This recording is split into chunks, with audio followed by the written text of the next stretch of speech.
Right, I'm Dean Harry, a battlefield tour guide here at Bentonville Battlefield State Historic Site, standing in front of the home of John Harper, one of the 14th Corps Hospital here at Bentonville. Today, we're going to be talking about the experiences of the 33rd Ohio Volunteer Infantry at Bentonville on March 19th, 1865. The 33rd Ohio Regiment was organized at Portsmouth, Ohio from August 5th to September 13th, 1861. Companies were recruited from southern Ohio. The regiment was then mustered in for 3-year service under the command of Colonel Joshua Woodrow Sill. Sill was born in Chillicothe, Ohio in 1831. His early education was largely obtained from his father, an attorney. Sill was appointed in 1849 to the United States Military Academy. During his 4 years at West Point, he ranked among the best scholars and graduated third in his class of 52 cadets in 1853. Following the bombardment of Fort Sumter in 1861, he offered his services to the governor of Ohio, who appointed him Assistant Adjutant General of the state in May 1861. There he was occupied in the organization of Ohio military forces. In August of 1861, he was commissioned Colonel of the 33rd Ohio Infantry, then assigned as a brigade commander in Brigadier General Ormsby M. Mitchell's division of the Army of the Ohio. He was promoted to the rank of Brigadier General on July 16, 1862. Shortly thereafter, Sill was elevated to command of a division. He was soon reassigned to command a brigade in Major General Philip Sheridan's division of the Army of the Cumberland. Sill took part in the bloodiest battle of the Civil War in terms of percentage of casualties on both sides, Battle of Stones River just outside Murfreesboro, Tennessee. On the first day of a battle, while leading his men, he was killed by rifle fire. On the eve of the battle, he'd been in conference with Commander General Sheridan. When the conference adjourned and the attendees got up to leave, Sill and Sheridan mistakenly put on each other's coats. So Sill was just wearing Sheridan's coat at the time he was killed. Fort Sill, Oklahoma, the largest field artillery complex in the world, is named after Joshua Sill. A few of the engagements in which the 33rd Ohio fought, just a few of them, were Perryville, Stones River, Chickamauga, Chattanooga, Lookout Mountain, Missionary Ridge, Saca, Kennesaw Mountain, Peachtree Creek, Aversboro, and of course here at Bentonville. 8 members of the regiment participated in Andrew's Raid, also known as the Great Locomotive Chase. In April of 1862, volunteers from the Union Army, led by civilian scout James J. Andrews, commandeered a train, the General, and took it northward from Chattanooga, Tennessee, doing as much damage as possible to the vital Western and Atlantic Railroad line that ran from Atlanta to Chattanooga. They were pursued by Confederate forces, at first on foot, and later on a succession of locomotives, including the Texas, for 87 miles. Confederates eventually captured the raiders and were quickly executed as spies, including Andrew. Some others were able to flee. Some of the raiders, including 7 members of the 33rd Ohio, were the first to be awarded the Medal of Honor by the United States Congress for their actions. Of course, as a civilian, Andrews himself was not eligible. Here at Bentonville, the 33rd Ohio Regiment was commanded by Captain Joseph Henson and assigned to Brigadier General Harrison C. Hobart's 1st Brigade of Brigadier General William P. Carlin's 1st Division of the 14th Army Corps, which was commanded by Jefferson C. Davis. In December of 1864, Major General William Tecumseh Sherman completed his march to the sea by occupying one of the last remaining viable Confederate seaports, Savannah, Georgia. Proof of ultimate Union victory in the Civil War seemed well in hand. However, one major obstacle to ending the war remained. Union General-in-Chief Ulysses S. Grant, then deadlocked with Confederate General Robert E. Lee's Army of Northern Virginia at Petersburg, Virginia, realized the war would not end until Lee's army was destroyed. Grant planned to end the war by having Sherman put his army on transports and ship his troops to Virginia with all dispatch to aid in the destruction of Lee's army. Sherman did not approve of Grant's plan and offered an alternative. He suggested that he bring his army to Virginia by marching it through the Carolinas.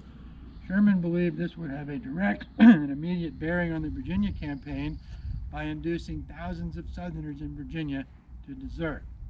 He proposed that he march in 2 columns or wings in order to deceive the enemy as to his real intention. First, he would feint towards Augusta and Charleston while actually heading towards Columbia, South Carolina. From Columbia, his destination would be either Raleigh or Weldon, North Carolina. From either of these points, Sherman could join Grant in Petersburg in little more than a week. Grant adopted Sherman's plan and placed Sherman in command of all forces in the Carolinas. Sherman had his men undergo a thorough physical exam, weeded out the sickly and weak, and prepared to move without a base of operations or supply lines. He explained to Grant, where the people can live, so can we, and if someone has to do without, let it be them. Leaving Savannah in early February 1862, Sherman moved through South Carolina to Columbia. From Columbia, he moved to Fayetteville, North Carolina, to destroy the arsenal there. Confederates abandoned Fayetteville on March 11th. Sherman intended to link up with General Schofield and Terry near Goldsboro, which offered an excellent base of communications as it was connected by rail to Wilmington and New Bern. Goldsboro would also be within easy striking distance of Raleigh. The Wilmington and Weldon railroads ran north from Goldsboro to Petersburg, offering the most expeditious route for Sherman if he was to support Grant in Virginia. Confederate President Jefferson Davis had, for most of the war, acted both as military commander-in-chief and general-in-chief for the Confederate armies. After nearly 4 years of war, a war that now seemed lost, President Davis had become extremely unpopular with both Confederate Congress and the country at large. With Union forces closing in all around, the Confederate Congress became fed up with Davis, and on January 23, 1865, created the position of General-in-Chief. General Robert Edward Lee was appointed to the position on February 6, 1865. Lee acted quickly to the threat of Sherman free to maneuver in the Carolinas by recommending that General Pierre Toutant Beauregard, who had failed to engage and slow Sherman's march through South Carolina, be replaced with General Joseph Edward Johnson. Davis reluctantly complied. Johnston's reputation was that of a defensive-minded general, capable of skillfully maneuvering his army, but one that would not fight unless everything was in his favor. Despite Johnston's reputation, Lee ordered him to concentrate forces and drive back Sherman. Johnston quickly responded to Lee, "It is too late to expect me to concentrate troops capable of driving back Sherman. The remnant of the Army of Tennessee is much divided, so are the other troops." Nevertheless, Johnston accepted the challenge, he said, with no other hope than of contributing to obtaining favorable terms of peace, the only one a rational being could then entertain, for the result of the war was evident to the dullest. After leaving Fayetteville, Sherman made his first real mistake of the campaign when he failed to recognize the importance of a Confederate delaying action that took place at Abersboro on March 16th.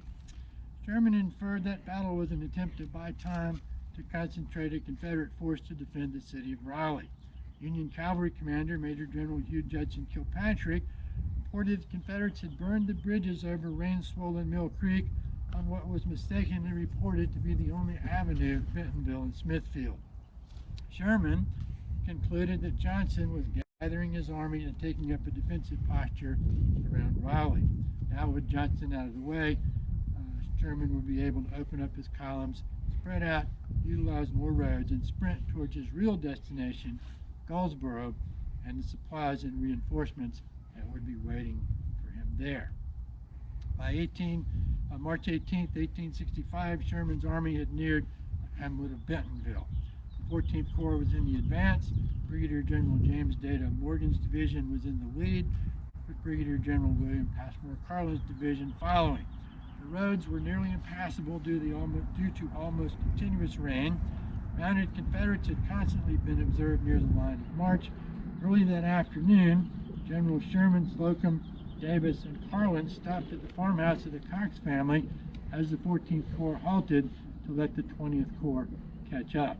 While the other generals conferred, Carlin talked to a family member who appeared visibly upset by the arrival of the Union troops. Charles E. Belknap, a 4-year veteran and 18-year-old captain in charge of the division's foragers, reported that local citizens and a captured wounded Confederate prisoner stated that Confederates intended to make a stand nearby. Belknap believed that stiffening Confederate resistance confirmed the intelligence. Carlin passed along Belknap's concerns to Jefferson Davis and asked that Davis convey his thoughts to General Sherman. Davis did so, but Sherman brushed aside the report. "Oh no, Jeff, they'll not fight us today until we get near Smithfield or Raleigh." Sherman's left wing halted around 4 p.m. The 14th Corps at Underwood's farm on the Goldsboro Road, the 20th Corps about 5 miles back at Lee's plantation. At approximately the same time, Sherman's left wing halted short of Bentonville. Confederate General Wade Hampton informed General Johnston that Union troops, General Slocum's left wing with the 14th Corps commanded by General Davis, was moving east on the Goldsboro Road. By dispatch, Johnston asked Hampton whether Sherman's wing could be reached from Smithfield before it reached Goldsboro. Hampton replied that it could and recommended a surprise attack at the eastern end of the Cole Plantation, about a mile east of where we are right now. Johnston sent a message to Hampton, "I'm coming to you and attempt your scheme." General Johnston ordered 3 columns of Confederates to Bentonville. The Army of Tennessee, commanded by Alexander P. Stewart, Department of South Carolina and Georgia, commanded by William Hardee, and the Department of North Carolina, consisting only of Robert Hoke's division. Stewart and Hoke arrived by 5 p.m. on March 18th, but General Hardee was unsure about the roads leading to Bentonville, got a late start, and stopped around 10 p.m., about 5 miles short of his destination. General Johnston arrived in Bentonville the night of March 18th, established his headquarters near the village. Hampton joined him and explained his plan. The plan was simple. Hoke would form across the Goldsboro Road as a blocking force, while Stewart positioned the Army of Tennessee on the right, nearly parallel to the Goldsboro Road, within the tree line bordering the Cole's great open field. Hardee, when he arrived, was to position himself in the center between Stewart and Hoke. Once the Federal column made contact with Hoke's blocking force, Stewart would attack the Federal left flank in echelon from the right. About 4 a.m. on Sunday, March 19th, 1865, Captain Belknap got his 90-man foraging detail moving along the Goldsboro Road, which is right in front of me now. He had reported to General Carlin the night before that the actions of Confederate cavalry and reports of local citizens indicated Confederates intended to make a stand somewhere near Bentonville. Carlin passed the report to Sherman, but neither officer gave it much credit. Carlin's final instructions to Belknap the night before: "If you can't drive the enemy, flank them." Another foraging party, this one of General James Data Morgan's division, led by Major James Holmes, broke camp about the same time. Morgan told Holmes he would be in Goldsboro by sundown. Holmes replied he didn't think that was possible and was upset by Morgan's complacency. Belknap's foragers met a Confederate skirmish line on the Goldsboro Road just west of the Harper House, a few hundred yards from where we stand today, and pursued the skirmishers up a gentle slope off to my left to within a few hundred yards of Confederate barricades on the Morris farm. Seeing a large force of Confederates digging in, Belknap returned to the Harper House here, left 30 men to picket the ravine, and attempted to flank the Confederate position south of the Goldsboro Road with the remaining 60 or so men, but was driven off by Confederate cavalry. Major Holmes had a similar experience on the Union left or north of the Goldsboro Road, having run up on a force he could not drive or flank. Major Holmes rode back to report to General Carlin, who had on his best-dressed uniform and was leading his division east on the Goldsboro Road with flags unfurled, arms at right shoulder shift, and bands playing, that he had pushed down on Johnston's line and developed both musketry and artillery fire. Carlin ridiculed the idea that infantry could be on his front and told Holmes, "Get your damn bummers out of the way and I will drive the rebels out with a skirmish line." He then ordered General Harrison C. Hobart to take his brigade to the front. Hobart deployed the brigade in 2 lines or wings, one behind the other, 3 regiments in each line. The front line consisted of the 88th Indiana and the 33rd and 94th Ohio Regiments, commanded by Lieutenant Colonel Cyrus E. Bryant. In the rear line were the 21st Wisconsin, 42nd Indiana, and 104th Illinois. Regiments led by Lieutenant Colonel Michael H. Fitch. 2 companies from each regiment in the forward line deployed as skirmishers. The time was approximately 10 a.m. As Hobart's line deployed, the remainder of the column continued eastward as if nothing was happening. Civilians, baggage, horses, mules, wagons all kept moving along in close contact with the advancing columns.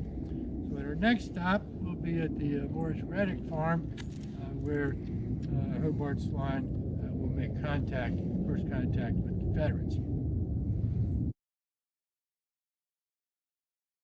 All right, continuing our story, we're here at the Reddick Morris farm stand, Reddick Morris farm, and we're here because this is where the 33rd Ohio that we're kind of focusing on as let's call them a microcosm of what happened to Union soldiers here, 14th Corps soldiers, north of the Goldsboro Road on March 19th, 1865. Their story is about as good as any. General Slocum, commanding General Sherman's left wing, rode to the front and wanted to know why the columns began to slow. Even as the volume of fire was increasing to their front, the Confederate line of cavalry had building a line of entrenchments just off to our left here, and the Union infantry sent up Hobart's line to flank them, had run into fire as they opened the field, as they entered this open field from the west. At 6 a.m. that morning, General Slocum had been present at a meeting with General Sherman and General Davis, where Sherman had expressed his certainty that Confederates had fallen back towards Raleigh and that the left wing could easily reach Cox's Bridge across the Neuse River not far from Goldsboro that day. Slocum had agreed, but Davis had expressed his doubts. Sherman insisted there was nothing but cavalry and that it should be brushed out of the way, and Sherman was now with the right wing and safely on his way to Goldsboro, the right wing of his army, leaving Slocum at Bentonville to deal with whatever was happening here. As Carlin's skirmishers reached this point, they moved through the woods and broke into an open field that's right behind me. As they moved across the field, they encountered heavy musketry fire from Wade Hampton's cavalry, which had been located a few hundred yards off to my left, in a wood lot that no longer exists. With the enemy approaching on both flanks, Hampton's men were finally forced to withdraw. General Davis, 14th Corps commander, had accompanied his division commander Carlin to the front. Davis, now showing no trace of the anxiety he had shown earlier, General Slocum arrived and joined the group as Confederate cavalry was being driven off. He told them that he had learned from one of Judson Kilpatrick's staff officers who had escaped from the enemy at Smithfield a few days before that Confederates were concentrating at Raleigh. Slocum ordered Carlin to send his 2nd Brigade, commanded by Brigadier General George Buell, some distance to the left of the Goldsboro Road, which again would be behind me, for the purposes of developing the enemy's line. The 3 Union commanders had no way of knowing it, but Hobart's brigade was headed directly towards Major General Robert F. Hoke's division, 3,655 men, augmented by 689 men in the division's artillery contingent, plus 1,213 boys of the North Carolina General Reserves, a total of around 5,550 officers and men. They are walking into a trap. Next stop will be at the Cole Plantation, just about a mile down the road. So now we're located where location is the Cole Plantation, the location of the Cole Plantation, and we're going to continue the story of the 33rd Ohio. General Hobart continued to advance both wings of his brigade, Bryant's and Fitch's, but they had separated and there was a gap along the Goldsboro Road, which is just off to my right. With Bryant's wing north of the road, I reached the Cole farmhouse, which would have been located about 100 yards or so in front of me. The North Carolina Junior Reserves and Atkins Battery from off to my right front. The North Carolina Reserves directly in front of me opened fire. Throwing forward skirmishers, we advanced rapidly, driving the enemy out of their works across the Cole farm to the woods beyond, but the enemy opened on us with shot and shell from a battery to our left oblique. We halted, hastily throwing together what rails we could find, keeping up a continuous fire at the enemy, who were also busy throwing up works in our front. That's how Captain Will N. Boris, commanding the 88th Indiana of Hobart's brigade, just to the left of the 33rd Ohio, described what happened right behind me. We were in plain sight in the open field and musket range and found the place a little unhealthy, Captain Joseph Henson, commanding the 33rd Ohio, said. The men of the 33rd Ohio took shelter in the Cole farmhouse, but were soon driven from it, dislodged by a few well-directed shots from two Napoleons as they were scurrying out of the building amid cheers of Confederates. From this exposed position, General Hobart ordered the 33rd Ohio into a good position in the ponds a short distance to the left and in front of the Cole house, which would be just off to my left. They sprinted to the deep wooded ravine, at the bottom of which there ran a muddy creek. The men began to entrench on the forward slope facing north. An hour later, they were joined by the 88th Indiana and the 94th Ohio, which fell in line to the left of the 33rd Ohio. The ravine had offered some relief from Confederate artillery fire, but would present problems later in the day. Buell's brigade, after engaging skirmishers from the Army of Tennessee, was directed to move right and into the ravine, where they formed left of Bryant's brigade. So now we're going to go into the ravine with the 33rd Ohio and see what happens there. Okay, so we'll pick up our story about Hobart's brigade and the 33rd Ohio here in the Cole Plantation ravine. We're on the north slope. The ravine is behind me. With the 33rd Ohio now out of sight in the ravine, Atkins' Confederate battery shifted its fire to pitch his wing south of the road, and a few errant shots narrowly missed Generals Slocum, Davis, and Carlin.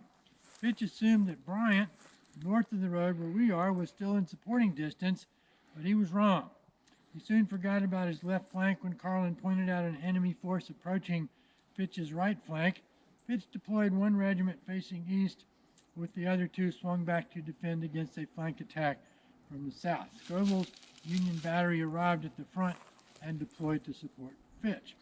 One of General Slocum's staff officers rode up to the commander of the 21st Wisconsin and advised him to move forward as there was nothing but cavalry to his front. Suddenly an artillery projectile hurtled past. The officer wheeled his horse and galloped off for the rear and safety. Things were beginning to get out of hand. South of the road, Fitch's regiments held steady despite receiving heavy fire from Hoke's infantry and artillery to their front. Additional units were added to extend the Union line south, but the Union right was still in danger of being flanked. Corps Commander General Jefferson Davis ordered two brigades of Morgan's division to field forward for the right of Carlin's line and form on it. It was just after 10 a.m. Up to this point, the Confederate threat had been largely dismissed by Union commanders as merely cavalry, accompanied by a few pieces of artillery. At approximately noon, by order of the 14th Corps Commander Jefferson Davis, Carlin ordered General Buell to institute a probing attack to further develop the Confederate position. Buell had already been marching his wing to the left, executing Carlin's orders to our flank attack when he received orders to return to his former position, left of Bryant's wing, and charge the enemy and discover what forces in our front. Buell's plan of attack called for the brigade to advance in two lines, the 69th Ohio on the left, 21st Michigan on the right of the front line, and the 13th Michigan following in the rear. If the first line faltered, the second would charge through and carry the enemy works about 600 yards separated the opposing lines. General Carlin appeared certain of success as he walked along the lines, speaking words of encouragement to his officers and men. And now we're going to move to the point where that attack was launched from. All right, so here we are in the open field in the Cole Farm Plantation.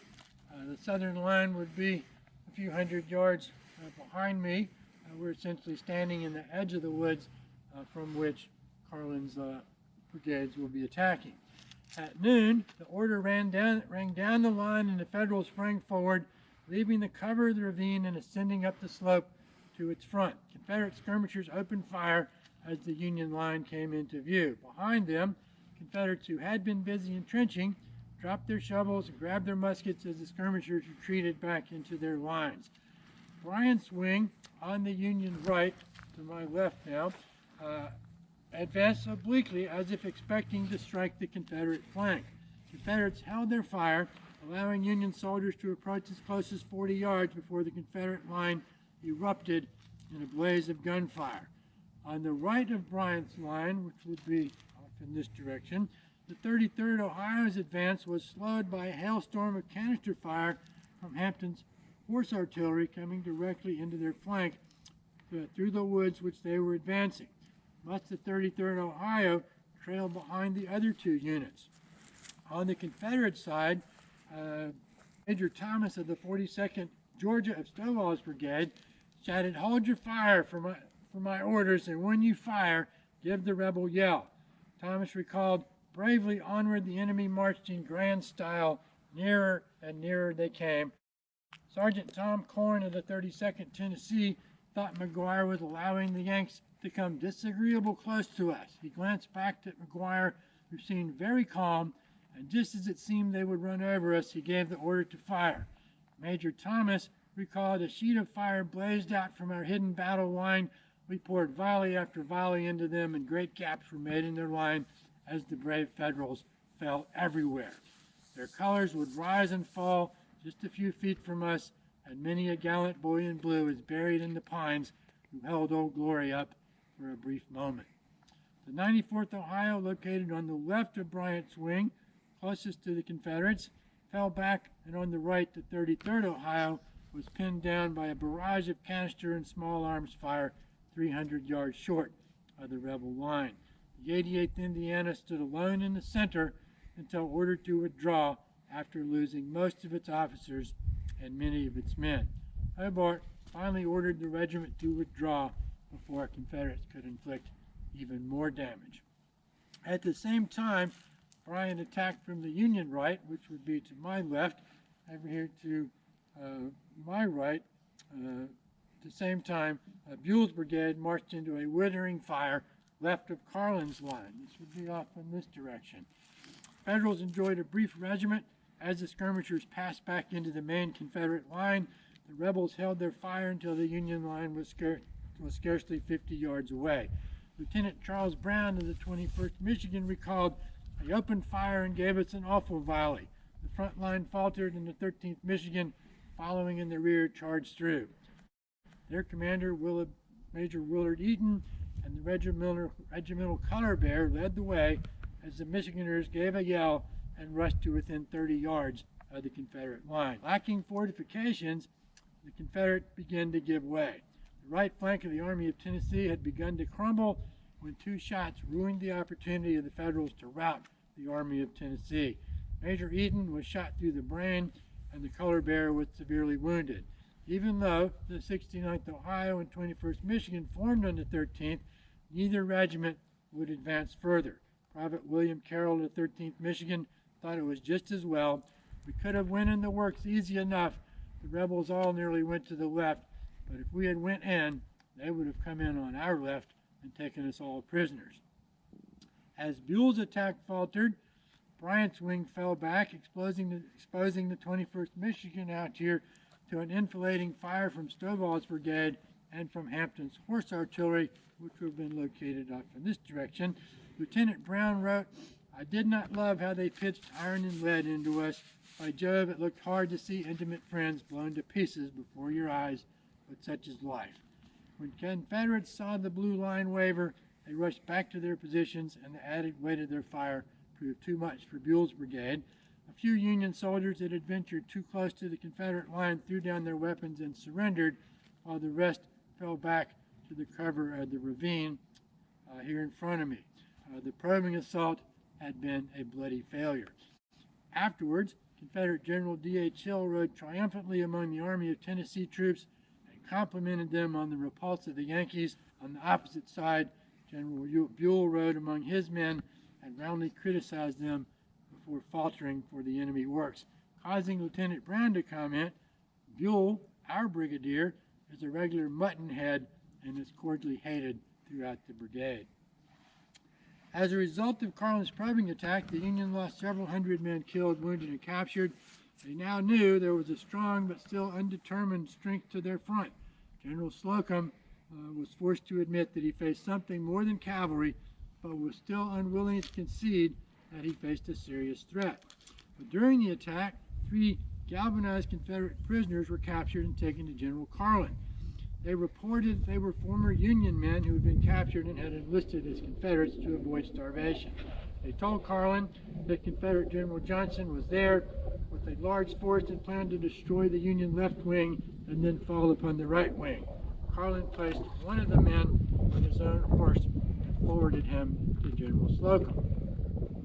Slocum remained skeptical of the report until his own Inspector General returned from the Union right and reported that something more than cavalry was facing them. Slocum now regretted sending assurances to Sherman. He finally decided to adopt a defensive position and send to Sherman for help. The staff officer suggested to Slocum that even the delay of a day reaching Goldsboro might be embarrassing. Slocum replied, "I can afford to be charged with being dilatory or overcautious, but cannot afford the responsibility of another Ball's Bluff affair." The reference was to the October 1861 battle on the Potomac River at Leesburg, Virginia. It had been a relatively small affair in terms of numbers, but it had a wide impact on political and military affairs. A sitting United States Senator, Colonel Edwin Baker, was killed along with 222 other Union soldiers.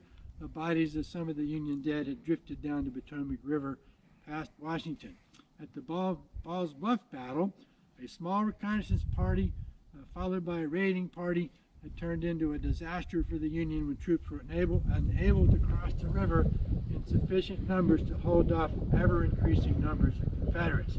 Slocum wanted to be sure not to repeat that mistake here. At 1:30 p.m., Slocum sent a message to Sherman. "I am convinced the enemy are in strong force to my front. I hope you will come up on their rear in strong force." Sherman would not receive that message until 4:30 p.m. on that day. So while Carlin's attack was a tactical defeat, it did result in delaying Confederate flank attack. More importantly, the attack caused Braxton Bragg, commanding the Confederate left, to call for reinforcements. General Johnson unwisely responded by ordering Lafayette McLaws' division from the Confederate right to the Confederate left. They would not arrive in time to lend their weight to the last grand charge of the Army of Tennessee as Johnson finally sprung his trap. At 2:45 p.m., Confederates finally launched their attack towards the Union line in the Cole Farm Ravine here in front of me. The Army of Tennessee began emptying the woods behind me from the woods bordering the Willis Cole Field. They were formed in 2 lines for an echelon attack. Bates on the right, D.H.O. in the center, Generals Loring and Walthall on the left. So on the left of the attack, Major General Edward C. Walthall rode into the field in front of his 204th Division of Arkansans, would be off in this direction, and moved them south at the quick step, arms at the right shoulder shift towards a gap in the Goldsboro Road. Colonel Charles Broadfoot of the North Carolina Junior Reserve described what he saw as the Army of Tennessee left its trenches here in front of you. It looked like a picture and was truly beautiful. Several officers led the charge on horseback across an open field in full view, with colors flying and line of battle in such perfect order as to be able to distinguish the several field officers in proper place, and followed by a battery which dashed at full gallop, wheeled, unlimbered, and opened fire. It was gallantly done, but it was painful to see how close their battle flags were together, regiments being scarcely larger than companies, and divisions not much larger than a regiment should be. Walthall's men soon found themselves in the Cole Farm Ravine, off in front of me here, with Loring's Mississippi Division a short distance away. Hobart's Union men occupied the same ravine. Ordered to advance, Loring's Mudheads refused. One of Walthall's Arkansans, known as Josh's, spoke up and said, "Mudheads, ain't you going?" "We'll go if you will, Josh," was the reply. "All right, Here's at ye, and both divisions resumed the attack. To Loring's right, Lee's corps struck the right of Hobart's line, the 33rd Ohio, held on momentarily before being overwhelmed by Hardee's assault. With the 33rd Ohio gone, the rest of Hobart's line gave way before the onslaught. To Hobart's left, George Buell's brigade had fared a little better. Confederate Major General William Bate commanded the assault there, which would be coming from this direction.